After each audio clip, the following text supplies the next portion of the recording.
This program is designed to provide general information with regards to the subject matters covered. This information is given with the understanding that neither the hosts, guests, sponsors, or station are engaged in rendering any specific and personal, medical, financial, legal, counseling, professional service, or any advice. You should seek the services of competent professionals before applying or trying any suggested ideas.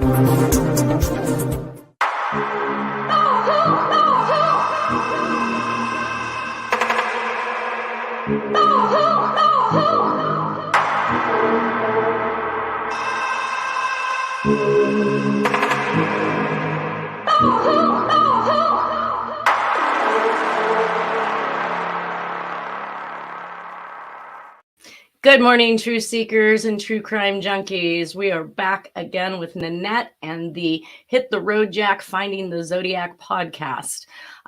We are going to pick up with just a few comments from last couple weeks worth of episodes where we were talking to women that have been stalked. They believed that that stalking was somehow involved in the Zodiac Killer case, which I get it. During that time frame, he was active, he was killing, and these women really did fear for their lives for whatever purpose they had going on with their stalkers. Now, in the Sandy Betts case, and actually in the Laura Jones case, I do find it hard to believe that the Zodiac Killer would sit in a coffee shop yucking it up with the cops right under their noses.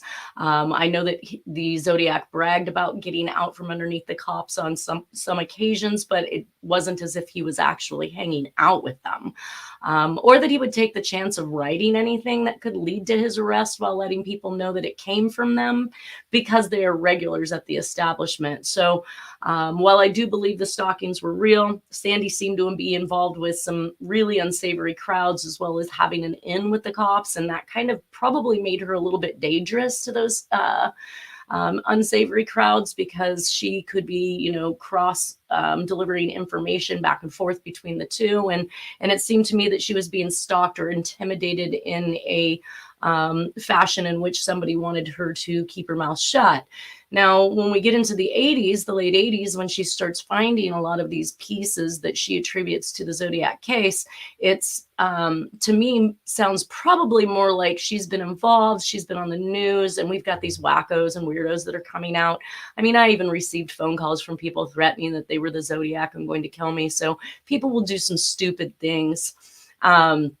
And I think that it was really kind of more or less just some weirdos that were following the case and her with some sick sense of humor, as if it was fun to harass people. Laura, on the other hand, is being stalked by a former CIA member. She was given that information that he was well known and liked by the cops, but he had also been looked at for 2 murders that they could not pin on him. So I do think that she had very good reason to be scared. But again, the individuals or the suspects that they're actually showing us as their stalkers are not consistent with the composites from the Zodiac Killer himself. So that really kind of brings me to one of the people who commented on YouTube as of late, a Douglas Spend, sent me some messages. One of them said Arthur Lee Allen was picked out of a few photos by the kid who survived. No one else this was in 1992. Then Arthur died before he could have stood trial. He continued to say that the Zodiac will never be identified, or Jack the Ripper, or will John Benet Ramsey's brother stand trial for his sister's death. Now, let me make this clear. This man is talking about a kid who has been cleared by DNA in 2008 by Mary. When we get to the case, I'll give the full names, but the DA of Boulder County had actually excluded all family members from the DNA found on John Benet Ramsey's body. So I don't want people to automatically assume that because this man says that the brother will never stand trial. He's correct. He will not, because the DNA does not match. He then goes on to say, when I responded that I had not heard that Arthur Lee Allen had been picked out of a lineup, he says, figures, do research on it. It's on the Zodiac documentary. They have all the cops on there and detectives. It's also in the book and the movie, which is awesome because we talk about the movie and we talk about the book. And I don't know which book he's talking about unless he's talking about Graysmith's book, but he says that it's on the documentary as if that's something we're supposed to believe. I've seen many documentaries on the Zodiac case, and much of their information has been erroneous, hasn't been complete, and didn't actually prove what they stated. He went on to say, "I'm a police officer, mama." Exclamation. Nice way to offend me, by the way, because you're not going to really kind of get a receptive person when you speak to me that way. But he said, so was my uncle in 1970 in San Francisco. He was a detective working the case. My grandfather, too. I did my college term paper on the Jack the Ripper and the Zodiac. He used gloves on his attacks, no fingerprints. Now, that's extremely interesting because we have been told that there are several fingerprints in this case, and now we're hearing from somebody who believes there are no fingerprints, and that must be some type of inside information that he received from his father, his grandfather, or what have you. Either way, even though he believes Alla was picked out of a lineup by a surviving victim, and I say even after all the exculpatory evidence, or should I say lack of any evidence at all in Alla's life, proved otherwise. There are still cops, movie makers, and others trying to really hard pin it on him. And I see where this guy's coming from. Let's continue that dissemination. I say that if any victim ID'd Alla after the descriptions previously given, their eyewitness account cannot be trusted because their initial statements and any memory they have after the fact has obviously been skewed. But because Arthur Lee Allen looked nothing like the composite that was drawn.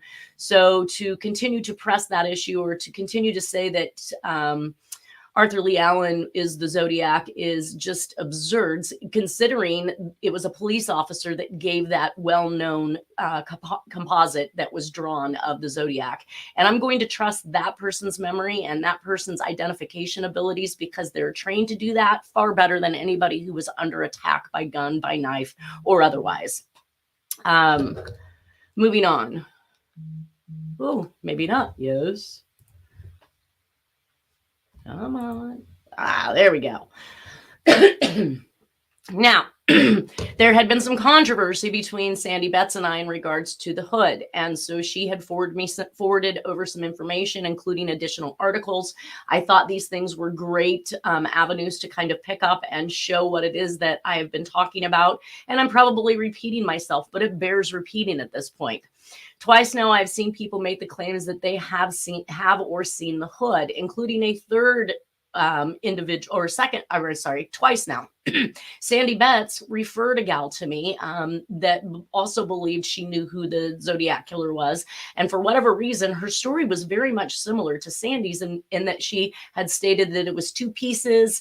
It was a black paper bag that smelled horrible, that had been kept in a shoe shine box. Her story follows really closely in tandem with Sandy Betts' story. However, I had explained to her that her husband, or her boyfriend that she dated and knew for 47 years, was a very busy individual with life and work, and retired early.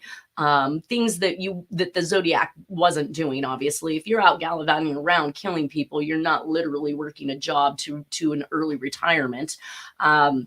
But I'd also explained that he wasn't old enough. So in my belief, the lipstick killer is the very first killings and communications written by this person, or the suspect, the Zodiac Killer. And that means that they had to be old enough to be doing this in 1945, in which case this other gal's person was not old enough to be the Zodiac Killer.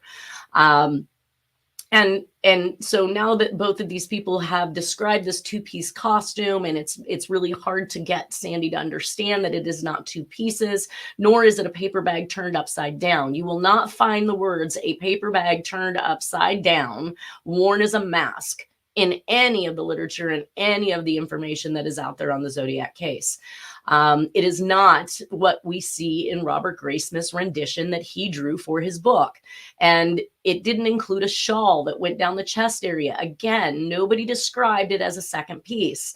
Sandy Betts and the gal she referred to me, Kathleen, gave me the same story with her person of interest. And oddly enough, they both claimed that it was a two-piece hood, which it was not. So we're going to go over some of that evidence. Here's my take on it. There is no such information that states the hood was anything more than material, and there is no such evidence to indicate that it was two pieces. It has always been described as a single piece hood. If presented with the options of different executioner's hood from round to pointed, the one Dennis found in Jack's belonging would best fit the square with four corners description given by Brian Hartnell. And we see it right here. Basically, if I was to envision this being paper, I would say that this looks like a paper sack. It's going to have four corners and it's going to be square on top versus the stereotypical executioner's hood that either has a point or is rounded. And to repeat what Hartnell said, was that the suspect is wearing a black hooded mask, cloth in parentheses, as a description of what that mask was made out of. So nowhere does it say paper or paper bag. Now, it says that it was covering suspect's entire head and shoulders, which this comes down clearly from head to the shoulders, coming down almost to the suspect's waist. So it is not a secondary piece coming down to the suspect's waist. This is one continuous sentence. Wearing a black hooded mask, cloth, covering suspect's entire head and shoulders, coming down almost to the suspect's waist. That indicates a single piece mask.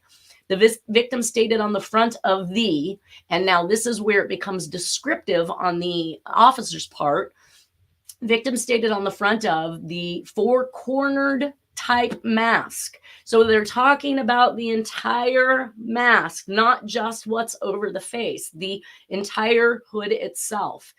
And then in parentheses, similar to paper bag in style, because they were saying it's square on top. So to continue with that, I guess you have to turn the pointer on, guys. All right. So in that, she sent me additional articles, and there was great information in those articles.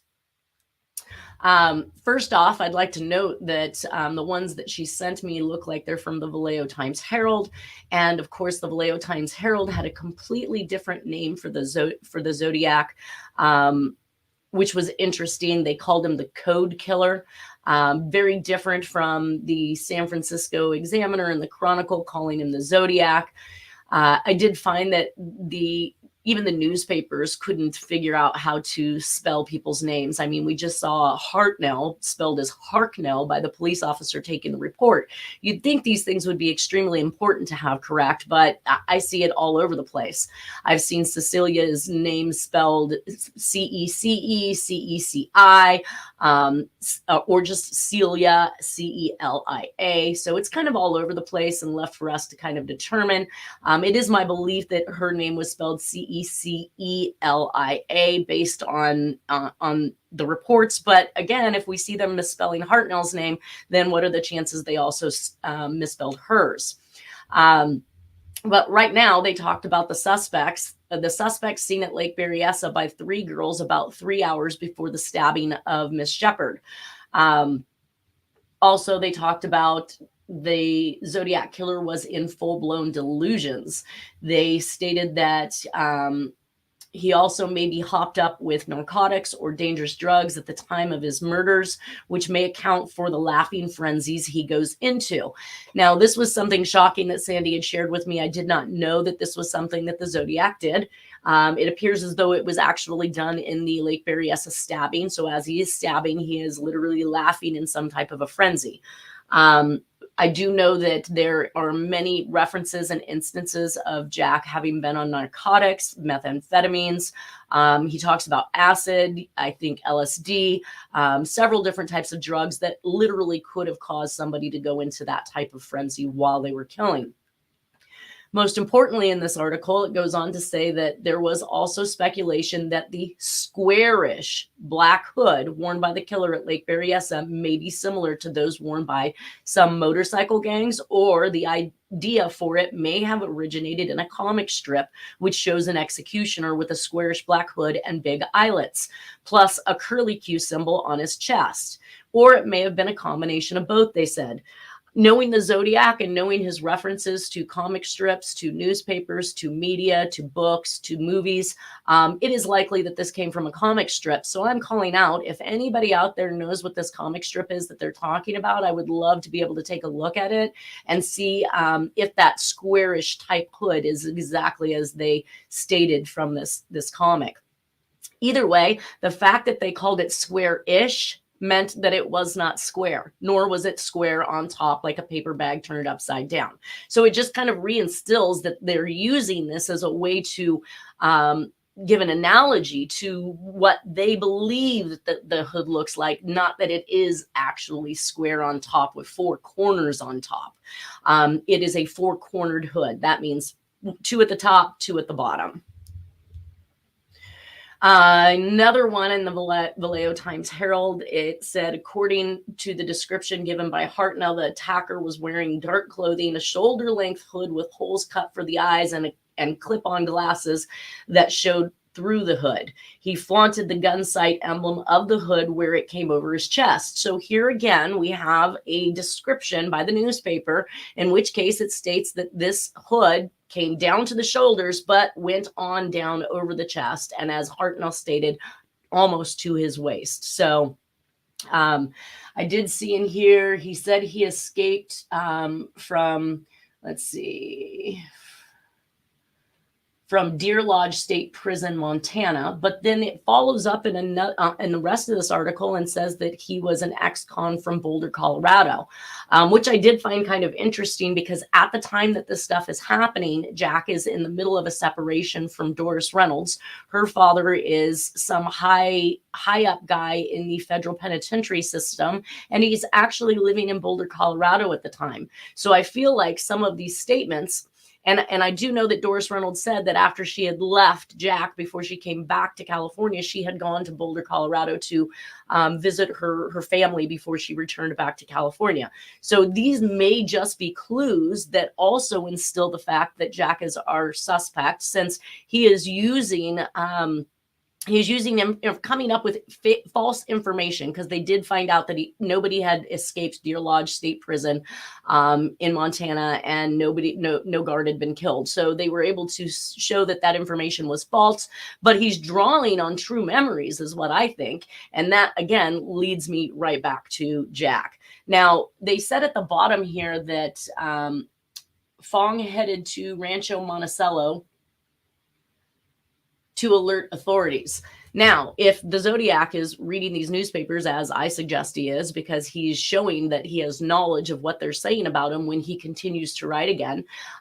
We talked earlier about a Monticello letter, or the cheese letter, which there's some controversy as to whether or not that was made up by Tom Voigt's crew to mess with Dennis or not. But if Monticello is being brought up in the newspapers, I could see that it could very well be a very valid communication, because the Zodiac would have definitely picked up on those references and put them out there. So now I did write in here that the description, let me see here. Oh, yeah. Okay. So the victim thought the suspect was possibly 20 to 30 years of age by voice concept. This is, again, Hartnell, and we again have talked about the fact that it is nearly impossible to gauge somebody's age based off of their voice. I mean, unless you're talking about a 4-year-old child versus, a 80-year-old person who's got a crackly voice versus that cute little sweet voice of a child. Yes, there's some differences there, but I don't believe that voice can be determined in that mid-range by any means. Victim's stated suspect was 5'8" to 6 foot tall, 225 to 250 pounds, dark brown hair, eyes unknown, sloppy dresser, and stomach hanging over trousers. Now, what I wanted to bring up about that is the fact that, let's see,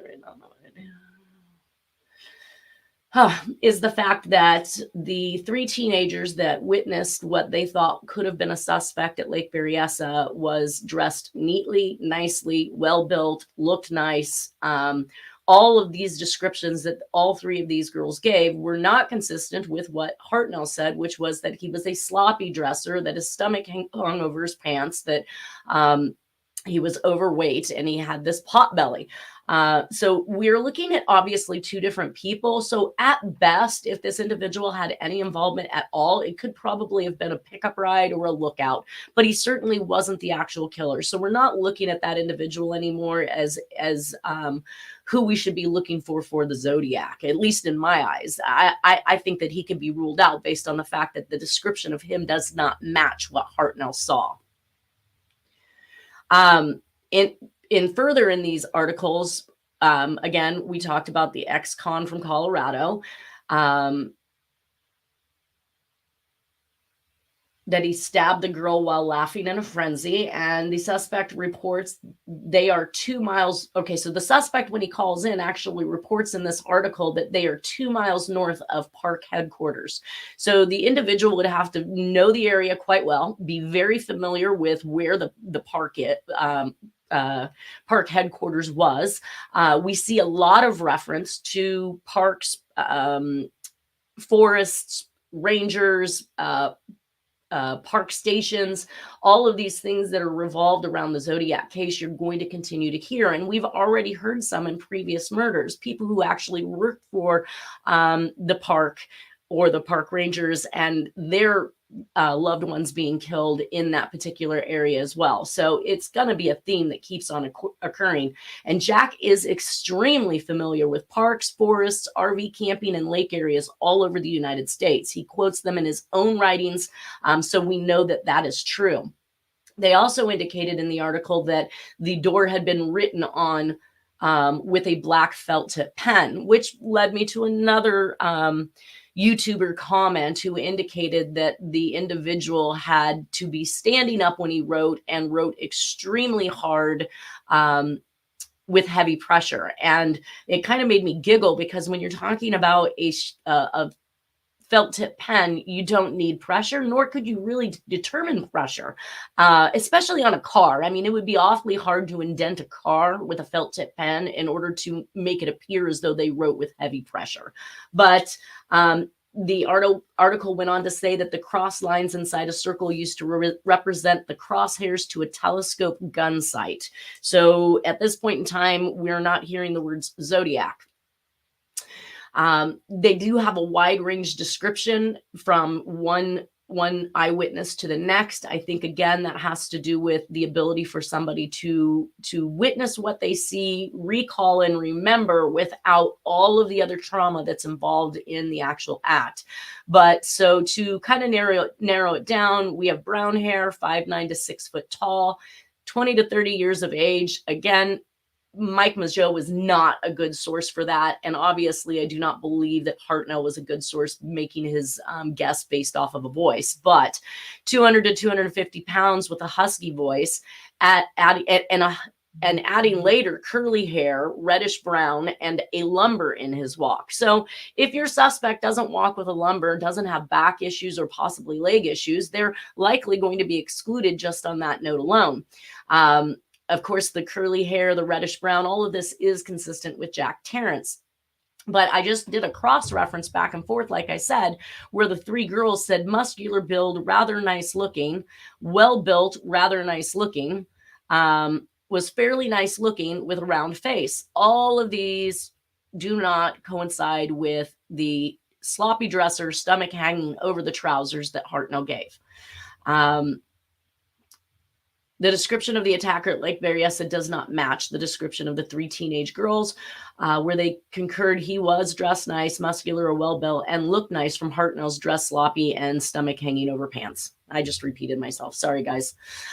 Crazy enough, the teenagers reported that the individual at Lake Berryessa was 40 years old, 6 foot tall, to their dean, but a later interview somehow reduces it to 30 years of age. So I'm not sure where that went wrong, but the dean of their school, evidently they went and reported to him what they had, that they felt like they had been being stalked by somebody. And that dean then turned around and reported that information, stating that the individual was approximately 40 years old. And of course, here's some of the original descriptions that was given in the composite: 35 to 45 years, approximately 5'8", heavy build, short brown hair, possibly with red tint. I'm interested in that red tint because I do see that Jack has dyed his hair at times. So I am not sure if that appearance of the reddish brown hair is something that was natural for Jack versus something that he might have colored or did. They state he wears glasses and he's armed with a 9mm automatic. And then I'm going to take a look at this. I did find this actual portion of one of the letters on the Stein case, and I saw some interesting attributes that I don't believe I had seen in the original letter. So I'm going to go back to take a look at that one. Now, we've been talking about the 340, which is coming up here shortly, in regards to the identification that has been made. Evidently, somebody has solved this particular cipher, and one of the things they talk about in it is the Harvey balls or booze balls that is used in the 340. The management or consulting firm known for defense and intelligent contracts is the people who actually created these particular symbols, and they had not released it to the public. So by the time the Zodiac had used it, having it not been released to the public or being used by other companies at that point in time would indicate that he either knows somebody who worked within that, or he is being given information, or information is being shared that he likely should not have had, but he adopted and used it in his own codes and ciphers. I found that in this article here that says ideograms believed to have been invented by Harvey Popple of Booz Allen Hamilton, a management consulting firm known for its defense and intelligent contracts. This is why I keep going back to the possibility of Jack being CIA, is because the information that he's being given is held at the highest level, something that most of us in the normal public would not have access to. He is very well aware of tactics that could identify him in these killings, such as, wearing gloves or attempting to use disguised handwriting. He is very familiar with things that most people weren't, especially back in 1960s. Now, of course, they do say it's possible he may have had a connection to Booz Allen Hamilton or a related company. So evidently there were some other companies that had started using these booze balls as well. But that means, again, there's either a relation or there is some type of inside information that is being fed to him to use. This documentary is actually by retired investigators and one of the longstanding cipher code breakers, Oranchak, who want to instill suspects such as Ed Ross and Richard Gaikowski. They spin the descriptions into favoring their suspects, even though they look nothing like the descriptions that's been given. And to further their theories, they claim there was no military connection to the Zodiac Killer because I believe Ross was never in the military. So, of course, we've got a X-nay on that whole idea of military involvement, which now doesn't make any sense since everything we've been told leads back to military sources, such as the Wing Walker boots or the knowledge of codes and ciphers, or in this case, the symbols that are clearly used in a defense and intelligence contracting company. They claim there's no military connection, but we can clearly see based on the evidence that there is. When Oranchak was leading us to believe they found info in the 340 pointing to their suspects in this particular documentary, he's working with former law enforcement and investigators. So as that gentleman had stated before, watch the documentary, there's cops on it that they're telling the truth. We sat through this entire The Hunt for the Zodiac documentary, listening to these people say they solved this to indicate there was some evidence to support their suspects. But now we're actually hearing that Oranchak has made a full solve of the 340 cipher, which clearly says nothing about any individual. It's just another one of the Zodiac's taunting messages. And he's being backed by the FBI in the solve, so clearly he must have actually have been able to solve it in a manner in which was repeatable and understandable, and the FBI has concurred with that. So it makes me wonder, if you're in one documentary saying I solved it to say this, and now you're telling me it says this, that they've possibly been giving wrong information this whole entire time on purpose for whatever reason. And then there was also this question between Sandy and I about whether or not the Zodiac Killer was self-proclaimed or if this was a title given to him by the newspapers, which I am still heavily doing some research on. And it looks like I'll probably need to make a trip to the library and the archives for the newspapers. But in this particular article that we're reading about the hunt for the Zodiac, it does say that he was self-proclaimed Zodiac Killer. The code breakers and law enforcement supercomputer that didn't solve it, and Orange Shack solve, is evidently based on a 1950s Army code that can be authenticated by the FBI as the real deal, tells us that we're getting closer to obviously having all the ciphers solved, and maybe they will figure out the rest of them. But what I'm really trying to determine is where the Zodiac came up with the Zodiac name, because his symbol was not indicative of it, and that's what we've been talking about for quite some time now. There is evidently part of this article in which a gentleman named Soren Roast Korsgaard called America's Jack the Ripper, the crimes and psychology of the Zodiac Killer. Korsgaard relays a theory that the name Zodiac and the crosshair symbol was lifted from a Swiss watch by that same name that also happened to use a crosshair symbol on the watch face. The book theorizes that the fact that ads for the watch ran in the San Francisco Examiner and the San Francisco Chronicle in the late 1960s, the same media outlets that received the first communication from the Zodiac, could be a connection to the name and symbol chosen by the Zodiac. Chosen or planned. So now let's go back to the Harvey Blues Balls, where we know he's got inside information and the ability to use information that none of the rest of the public actually has. And then we have this coincidence that the Swiss watchmaker was actually advertising the Zodiac watch with the Zodiac symbol. Now, here's where we see for the first time down here at the bottom, the gun sight symbol that is used and associated to the word Zodiac. So I do believe that the theory of this individual is correct, and that it is likely that either A, the Zodiac got it from the newspapers, or was given to him by the newspapers. And people in the newspaper industry, probably being at that high of a level in news and media, would also have access to things such as Harvey Blues Balls and those type of contract symbols that are used to indicate how far along a contract has been completed. I did note that the Zodiac Pharaoh associates its watch, the astrological reference, to the Zodiac astrology signs. So I've been looking at the diver's watch. I've been looking at the mystery dial watch. This is the first time I've seen anything that actually connected the constellation, or I'm sorry, the astrological signs, because this watch actually contains all of the animals or symbols for each of the astrological signs. So now we are finally getting to the bottom of how Zodiac was associated to that actual symbol. And now that is a pretty much household name, either for the Zodiac Killer or for the Swiss watchmaker. Either way, the Swiss watchmaker probably made lots of sales based on this notion, and the newspapers made lots of sales based on the Zodiac Killer. So to me, they were all winning. The symbol branding on their watch is what tied to the Zodiac Killer's branding himself, with that symbol associated to the name Zodiac. So I still kind of feel like that means that he was given that name by the media. If he saw the relation to the Zodiac and the gun sight symbol in the newspapers, and he made that relation and then called himself the Zodiac, he was still given that name by the newspapers.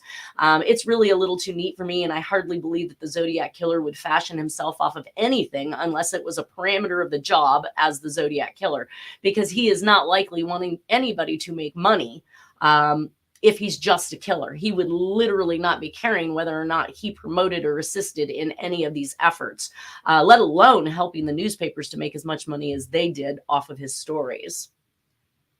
Here's where I started with the relation to the Zodiac symbol. And we do see that in one of the ads that was ran, that it actually says signed Zodiac. And in the communications, we're going to see a lot where it just says signed and there is no name beyond it, or it's been redacted when they release the FOIA information, so we can't tell what it was signed. And maybe they had been signed Zodiac as well, and they're covering that up because they don't want us to make the relation between those letters, such as the Dear Draft Board letters where he talks about being on acid and things of that nature. So I thought that it was a question, no longer a question, when the Zodiac watchmaker marketed their new logo, but it is clear that they did it in the late 60s. And the Zodiac named himself the first time on August 4th of 1969. Let's see here. Talking to Sandy, she indicated that she felt that the Zodiac symbol was related to the Earth sign or the constellations or the astrological signs, in which case the only one I could find that is even remotely similar was the Earth symbol itself. But the Earth symbol does not look like a gun sight because the lines do not run through to the outside of the circle. So I'm going to discount that notion there. I looked at other Earth signs and nowhere could I find the gun sight symbol. So that's kind of just to complete it. The complete guide. So it looks like the Seawolf, the diver's watch that at some point in time Arthur Lee Allen was given as a gift by his mother, was created in 1953. So it had been around long before the Zodiac or these other watches where the Zodiac name was then actually branded by the site symbol. So I think that's just kind of another coincidence that occurred in Arthur Lee Allen's case, and he wasn't the one that went out and purchased it. So it being given as a gift kind of excludes the fact that he had that watch because he was the Zodiac. And then we see down here the symbol of the hood, in which case Sandy made this replica shawl. So what you're seeing here is not what was found in her car, but it was what she idealized after the fact because she had either thrown it away or lost it. So she recreated it from her memory. And idealizing it as the astrological symbol, she still made it as the Zodiac gun sight. I don't see any similarities between hers and the Earth symbol at all, but she did. And then, of course, we had the newspapers that were running it, and in those newspapers were the San Francisco Examiner and the Chronicle.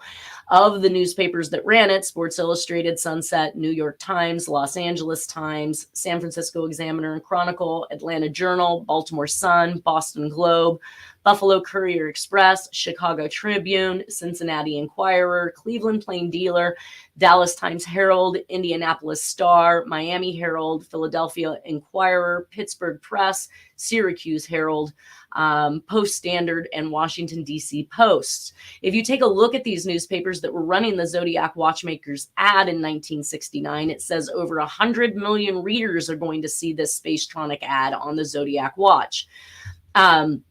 You'll see that almost all of them have been written to in regards to the crime sprees that we're discussing. So these newspapers have all either are located in a major city and state where crimes have occurred or letters have been written.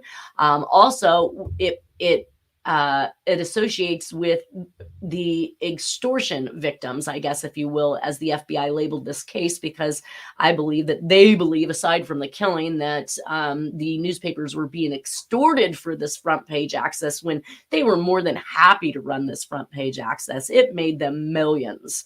And I also noticed that over in Robert Graysmith's book, the people and the reviews that the press gave him, the San Francisco Chronicle and the Cleveland Plain Dealer, both of those are people who ran ads, or I'm sorry, institutions that ran ads on the Zodiac Killer watch. So again, my mind is wanting to put those two together.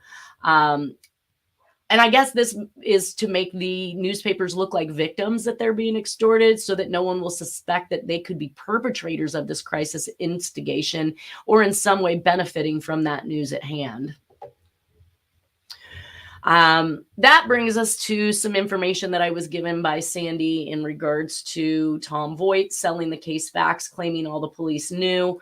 I'm sure that there's far more than what he is selling or that should ever have been released if it has, since some of these facts have to be withheld in order to make a conviction. The statement, knowing everything the police knew, is an outright lie, or someone has to be funneling information on an open case, which isn't the way law enforcement is supposed to operate. One of the most interesting pieces of information I gleaned from Sandy Betts is that Tom Voigt has been able to obtain private citizen information on P.O. boxes in his own investigations, which begs the legality of what he has been getting away with. And that most importantly, his number one suspect, Richard Gaikowski, had evidence that shows he was not in California until sometime after 1970. This makes the fake suspect accusation by Sad Badge correct, that Tom Voigt was making Gaikowski out to be a fake suspect just to kind of muddy the waters, to keep things a mystery. So I wanted to look at some of what Sandy Betts had found, Tom Voigt's board discussions, and Tom himself, in a desire to prove Gaikowski wasn't in London during the Zodiac crimes, fails to see that he has proven that Gaikowski was in fact in New York, if he wasn't in Ireland, writing for the Albany Knickerbocker newspaper. So one of two things here: he is either literally in Ireland doing these pieces, or he is in New York, where he is still at that point in time writing for the newspaper in Albany. Quite frankly, the speeding ticket that he is putting his person of interest in proximity was false in Arthur Lee Allen's case, and is likely another lie to attempt to place Gaikowski in California, but lacks any merit or foundation for putting him here during the Zodiac crimes, since the ticket purportedly was gotten in 1965, I believe the board said. Either way, this is Tom's claim, is that because it appears that Richard Gaikowski plagiarized another woman's article, that he had attempted in some way to make himself appear as though he was in Ireland during the crimes of the Zodiac, so that he could be placed somewhere else and not in the proximity.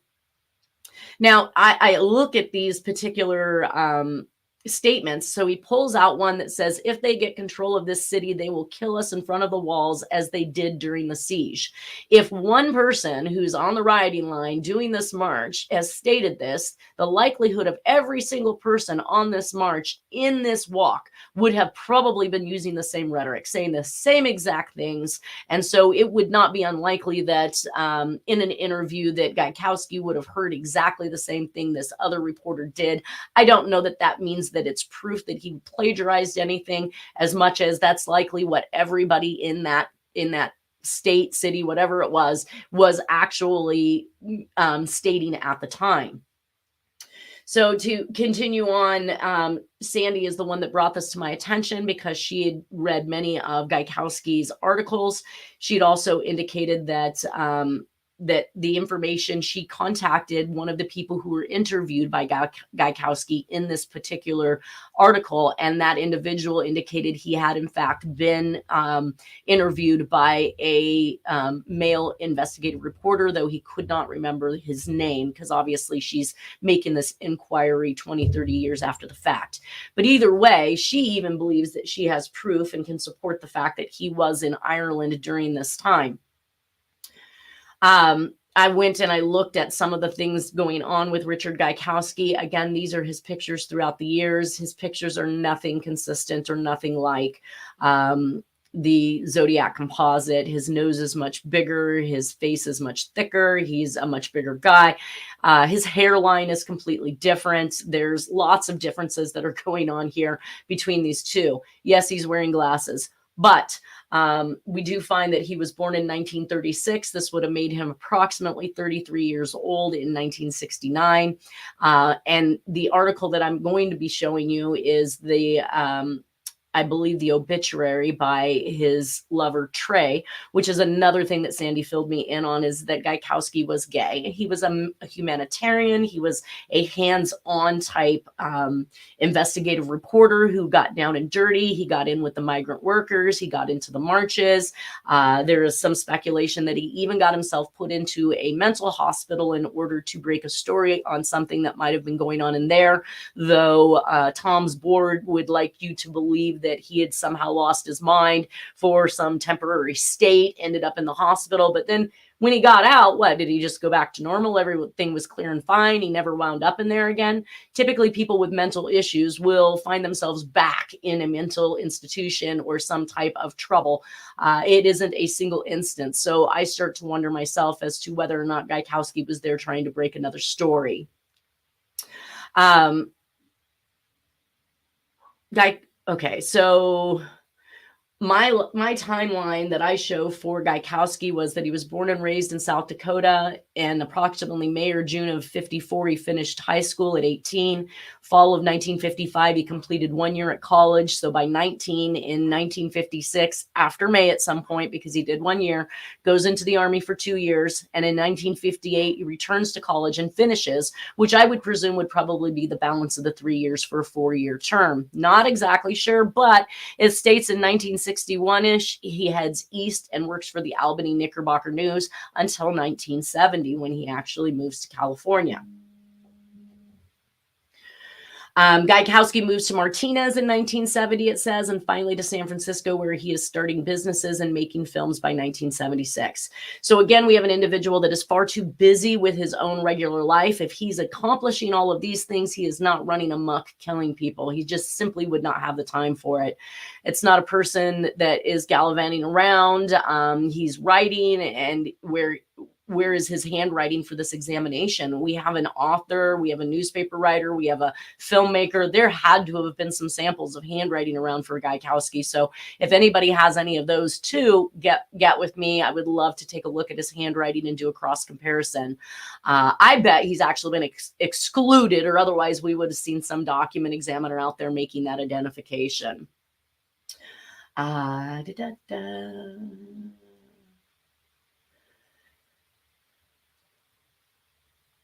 So some of the for and against, some argue that he looks like the sketch in spite of lacking a widow's peak and having a wider nose. I just fall out. That's hilarious. I don't know who you're going to believe, me or your lying eyes. He looks nothing like the composite. Nancy Slover said that his voice is the same as the Zodiac, even though she was old. Richard was in the military, but records were burned, so they have no idea how long or any other details, except for the obituary we just read. He was trained as a medic to rip wounded soldiers' clothing off, which the Zodiac did to Paul Stine after killing him. He didn't rip his clothes off. He tore a piece of his shirt away. There's a complete difference between cutting off somebody's clothes like a medic would do and what the Zodiac did. When Gaikowski was committed to a mental asylum, he says the Zodiac Killer didn't write for nearly 3 years. I don't know how long Gaikowski was in the mental asylum, or if this is supposed to allude to the fact that he was there for 3 years, but that information I do plan on getting. In one of the Zodiac's cryptograms, the word Gaik can be seen among the letters, and that's from what I was saying, the Hunt for the Zodiac documentary by the individuals with the supercomputer. That's what they came up with, is they saw these letters or words in the cipher. Which again is purely a coincidence. It has been alleged that he attended one of the victims' funerals, even though he had no idea who they were. Maybe he was there reporting on the news. He followed a surviving victim to New York after she remarried and worked in the same building as her. He followed her and her husband for some time. Again, maybe to break a story. He had a basement, which not many people knew about, and the Zodiac mentioned having a basement in one of his letters. So did Jack Terrence. In 1972, he owned a home in San Jose that had a basement in it. So other people had basements too. Having one doesn't make you the Zodiac. Criticisms of Richard being the Zodiac. Richard's friends say that Richard was in Albany, New York during the time of the murders. And the information is supporting that. I mean, we're looking at what Sandy found. We're looking at articles that he's writing for the Knickerbocker News. So clearly he is still in New York, and that really discounts this theory. While Tom is making the plight, and maybe there's some truth to it, that he was plagiarizing instead of actively in Ireland, the alternate side of that is that he is still back in New York working for the Albany newspaper. So he goes on to say that 2 women has claimed Gaikowski raped them. These are slanderous words without evidence or conviction. I think that it's very cruel for him to put this type of information on his board, or to make any accusations where a person cannot defend himself. But if what Sandy is saying and Gaikowski is gay, why would he ever take the chance of raping 2 women? And if he did, it actually does eliminate him if true, because we didn't find that the women were raped in the Zodiac cases. There weren't sexual motives. So he says Sandy, he was diagnosed as being a psychophrenic. I'm not sure what that means yet. I haven't looked his word up. In 1971 during his stay at Napa State Hospital. And then another person commented, Tom, do you think Zodiac was also a rapist? And it says that's a very good point. If two women did indeed make those claims, that might eliminate Gaikowski as a suspect. And Tom's follow-up to that is, that's like saying Gaikowski couldn't be the Zodiac because Gaikowski didn't wear a hood around town, or that Allen couldn't be the Zodiac because Zodiac didn't molest children. Zodiac crimes weren't sexual in nature. They were for other reasons. Very clear, very astute. Thank you. So flipping the script, general psychological behavior is that just because Arthur Lee Allen is a child molester doesn't make him a killer. And Voight flips the psyche onto the Zodiac Killer, saying that because Zodiac didn't molest children doesn't mean it couldn't be Arthur Lee Allen. I'm not even sure what kind of rationalization that is, but typically speaking, you graduate from crimes. So if you start at low level crimes, taking a person's life is a bit different than molesting them. And if he was going to be taking life, he would have likely taken the lives of those he molested so that he couldn't be busted for that crime. While a serial killer lacks the morals and values that would prevent them from being a child molester, since they show a proclivity to devalue human life, it is not the same lack of moral and ethics devalued by a sexual predator who only gets caught because they did not kill their victims. So that's pretty much all I have to say on that. He does go on to try and push this whole claim of two rapes in 1968. I'm sorry, you guys, I ran out of time. I will see you all next week. Take care. I will be back with the code solves from Lauren Swearingham and Harriet Susher. Thank you so much. Oh,